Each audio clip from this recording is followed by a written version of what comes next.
Hi there, and welcome back to Tall Turtle Knits. My name is Stephanie, and this is my little corner of the internet.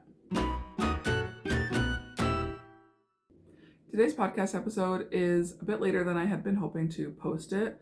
Unfortunately, I have had a lot of personal stuff going on, and I don't know about you, but this January has felt very, very long. I actually found this piece of art that'll pop up on Instagram by Poppy Illustrates, and it basically just says day 365 of January, which that is the vibe. It has been a whole year in this month. Anyways, for today's episode, I have one finished object, one whip, and four technically different colors, but one yarn acquisition. And with that yarn acquisition will come a request for advice and a new project that I signed myself up for and probably shouldn't have, but we're going with the confident beginner title. I do want to tell y'all that I created an Instagram. I'm still kind of figuring it out. I have not ever used Instagram before. I just had an account to stalk my favorite tattoo artists and that kind of thing, but I've never actively posted on it. So I am still figuring it out. But if you would like to follow me over there, I will probably be posting more frequently than on YouTube. It is at Tall Turtle Knits. I'll include a link here, and it'll also be down in the description with everything else that I mentioned in the video, of course. I would just like to shout out real quick to the natural sunlight. This is sun coming in from my window. Oh, we love when the days start to get longer, when we start to see the sun more. That's the best news. Anyways, so my finished object are my Kitten Catch Mittens by Florence Miller. These are all over colorwork mittens with cute little kitten motif, and there is a fish on the thumb. The fish is what sold me. I loved the kittens and I kept looking at it, the pattern in my queue, but then I saw the fish and I was like, yes.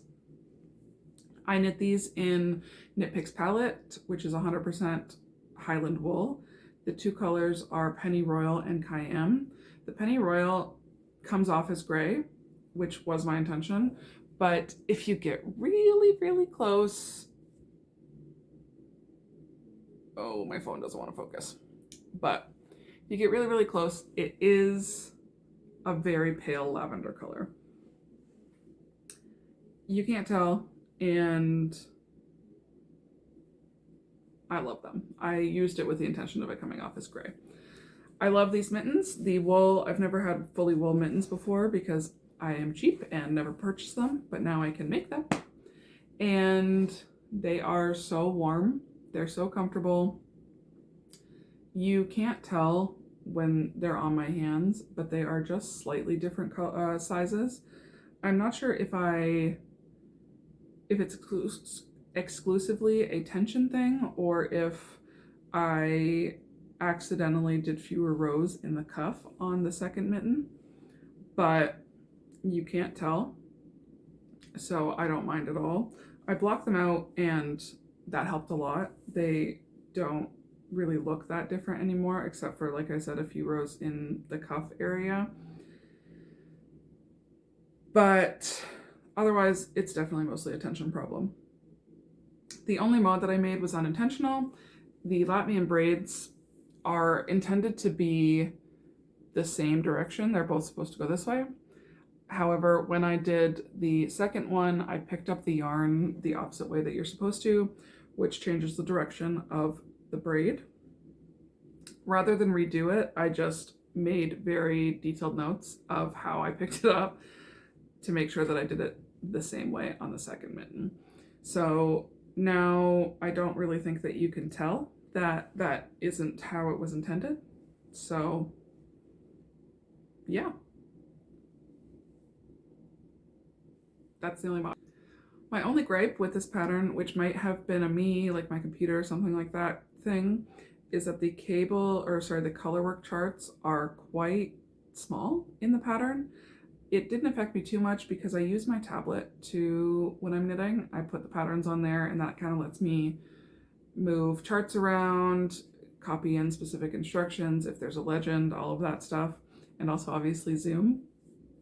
So I could zoom in really far, and that made it much easier, but I did find that the charts were quite small, and I don't have a lot to compare it to, but the last project that I did, where my colorwork project was my stockings, and those charts took up a full page, and these didn't. They were not the full-size page for this.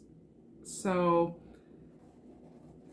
maybe that's standard. I don't have that much experience. Like I said, I obviously also made it work, so it's not a huge complaint, but it is curious to me because if I had printed them out, like if I had had to be working off of paper, I don't think that I would have been able to really read them easily.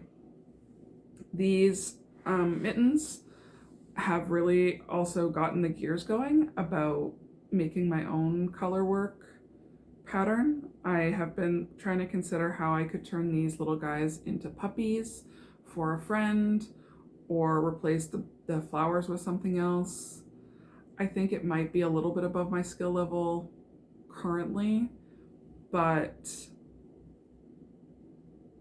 it's really gotten the gears going. Like I really have been thinking about it, partially because one of my coworkers had suggested that, well, I suggested that I wanted to make everybody in the office a pair, and she said it would be really fun if I could personalize them, which it would be, but I am not committing yet because I don't know yet if I could. But very cute mittens, great pattern, just like, come on, those are so cute. I got so many compliments on them at work, and they fit super well, even with my weird whatever happened with the tension. I have long hands and they still fit me pretty well. I would like just a smidge more length in the tip of the finger, but not enough that it really bothered me all that much. But yeah, so those are my kitten catch mittens. Okay, so my whip is the Granny Cardigan by Joji Locatelli. This guy made an appearance in my first podcast episode, and I probably mentioned it in my last video as well. But since you last saw it, I have completely finished one sleeve, including the cuff, and I have finished the shoulder shaping short rows on the second sleeve. I had been hoping to get to more of this sleeve by the time I filmed this podcast.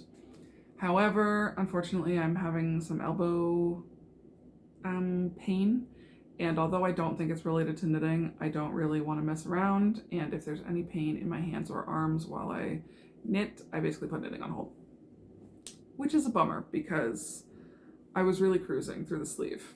It was a nice change from the body, because I think when I filmed my first video, I thought that the cables went all the way around the arm, so I was nervous about having to do extra decreases and figuring out the math, but that's not true. The bottom of the sleeve is all purl stitches. So I did do a couple extra decreases, and I knit the length of the sleeve much longer than what is in the pattern.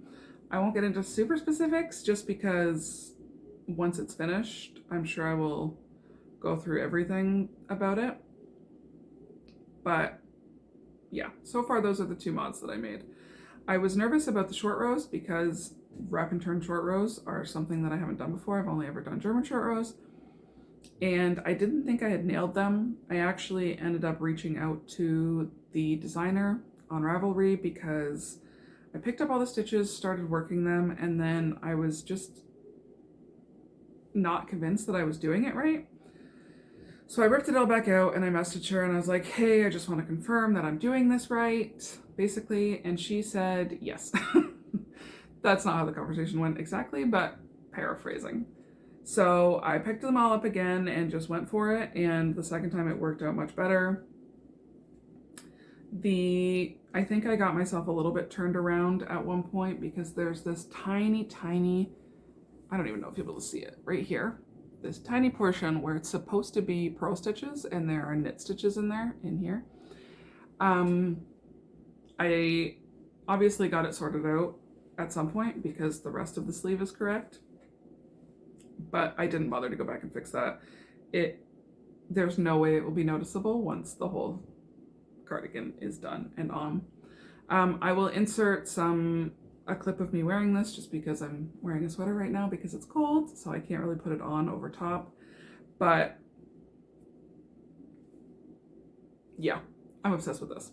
So the yarn is Cascade 220 in the color beige, plus Rico Make It Creative. I always get the name wrong. Rico Creative Make It Tweed, I believe, in the color rainbow, which adds all of the fun speckles. I have used it all over the cardigan, other than in the arm pickup rows. I didn't bother, but I added it in after that. I wanted a semi-neutral cardigan so that I could wear it with whatever I wanted, but I knew that just wearing a beige cardigan was never going to happen. So I love all the cool little flecks. They're like noticeable, but not super noticeable unless you're really looking at it. Yeah, no, I'm so proud of this guy. Like, look at her. Look at her! So, yes, highly recommend this pattern. Highly recommend this yarn combination if it's your vibe. I have seen a few people do similar things with other patterns and other yarns, just to get the rainbow flecks in there, but yeah. So on the note of yarn, I'm getting nervous. This sleeve took more than one full skein of yarn. I didn't measure how much of the second skein it took, but I did have to wind a second one. Oh, right here. I can see where because I haven't wound them all in yet, but about right here. So from here to the cuff was another ball of yarn, which means that I will have at least broken into 3 balls of yarn. 1, 2, yeah, in order to finish the sleeves, which means that I will have 2 plus some, I don't know how much, hopefully the majority. Sorry, there's like something floating in the air. I will have 2, hopefully close to 3 skeins of yarn to finish the body and button band of the cardigan. Cardigan right now is at about my natural waist, so I still have, I would guess, a fairly significant amount of length to add. It did give me, when I blocked it, I did get a couple extra inches out of it, out of the existing fabric, so maybe that will work in my favor. However, I am very nervous. I do think I'm going to end up needing to buy more yarn, and as I mentioned in the previous podcast, this yarn, the yarn that I got from my local yarn store, she didn't have enough yarn to give me all 10 in the same dye lot in the first place, so I definitely wouldn't be able to buy more in the same dye lot. I am hoping that because I have the tweed, it will make it less noticeable if there is a difference between dye lots. And I'm also hoping, with the knowledge that I know absolutely nothing about yarn dyeing, I am hoping that beige is not a dye heavy color, and so the variations between lots will be insignificant. Perhaps that's me willing something into existence that isn't true, but that's what I have to go on right now. So probably will have to buy more yarn, but I'm hoping not. All of that said, my goals for this cardigan. By the time this podcast comes out, which will be on the 28th, I am hoping to finish this sleeve if my elbow cooperates. I don't think it will take me that long. I tried to do one diamond in the morning and one before I left for work and one diamond when I got home. And there are 6 diamonds in the sleeve that I completed. So presumably that would take 3 days. Not impossible. And then the body. I would really love to have the body done by the next podcast I release. The button band, I'm guessing, is going to be a bit of a labor of love because you have to pick up stitches all the way along the full body, the back of the neck, and then back down the body the other side. So I'm expecting that to be a process. I've also never knit buttonholes before. I don't even have buttons yet. I haven't decided what I'm going to do for the buttons. But my current goal for this project is to be finished it by Easter. I think that this would be a fun cardigan to wear on Easter. So, fingers crossed. So yarn acquisitions. I have here Loops and Threads Soft Classic Acrylic in 4 different colors. We have bright red, white, blue, and reef. This one is the main color, so I'm going to hold on to her. These are 100% acrylic yarns. I just got them from Michael's, and they are, I believe, a worsted weight yarn. It's a value yarn. Like, this is a 200 gram ball. There's almost 400 yards in it, and I am making a blanket. So basically what happened, my coworker friend found a crocheted Blue Jays blanket online, and she sent it to me and was like, I wish you crocheted. They're selling this blanket for like $400. And I was like, well, you're lucky we're friends, because if I knit that, I would probably charge a similar price considering the labor. However, I probably could knit that. Was I delusional? Yes. But going for it anyways. So basically I went through Ravelry and I found a basic blanket pattern. I ended up settling on the Point Reyes blanket by Kristen McDonnell, and that is going to be the border. So I'm going to include the seed stitch border from the pattern and the first chunk of the chevron pattern, chevron pattern from the pattern. And then I blanked out the middle and created a colorwork chart for the Blue Jays logo. So I will pop a picture of that up here. This is just my mock-up. I made it in Excel, so it's not super pretty, but it gets the idea across of what I am hoping to do. And this is the project that I need advice on. So I am wondering if the seed stitch border and the chevron pattern that I have included will be significant enough to keep the stockinette from rolling, or if I need to eliminate the chevron pattern and just do seed stitch for that whole outer rim.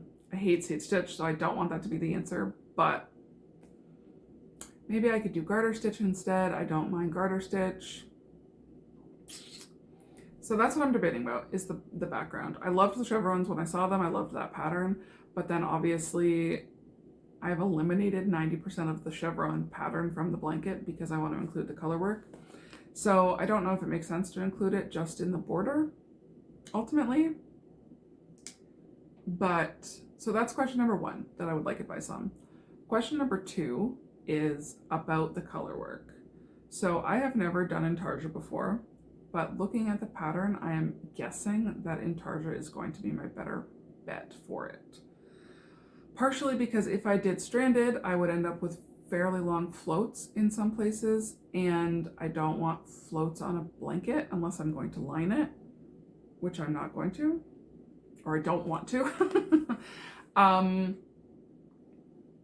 I've never done intarsia, so I'm not even really sure what that involves in terms of floats or in terms of ends. I know there's more ends, but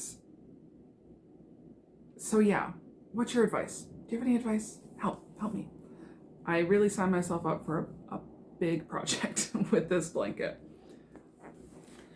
So the pattern, the Point Reyes blanket pattern, is what I use. The gauge from that is what I use to create the colorwork chart.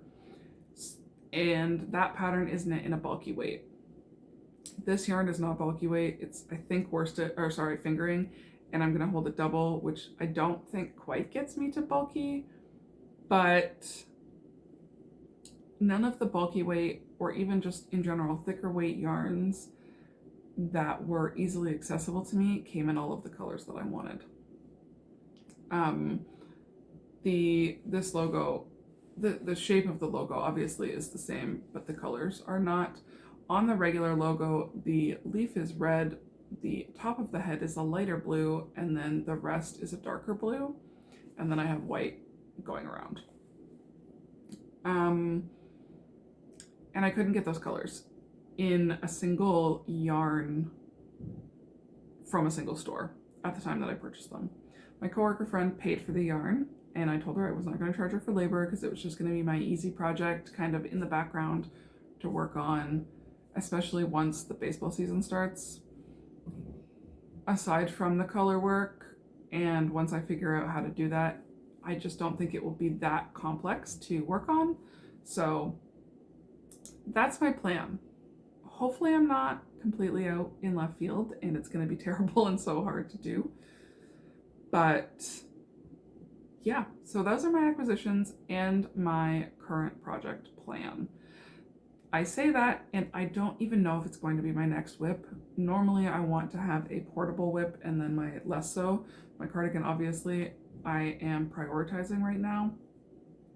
But I had a friend express interest in my kitten catch mittens, and so I'm trying to work with her to figure out if she wants them exactly the same or different colors, all of that stuff. I can't do them exactly the same colors because I don't have quite enough of either one. They used, I believe, a 0.6 of a ball of yarn each. All of the specifics are in my Ravelry if you're curious.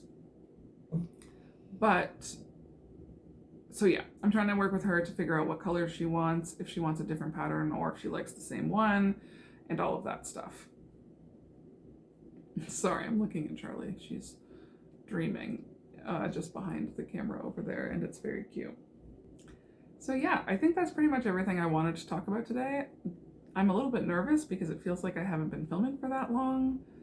I have been putting this off for longer than I should because I just didn't have time, I thought. But this didn't take that long, so now I'm like, did I forget something?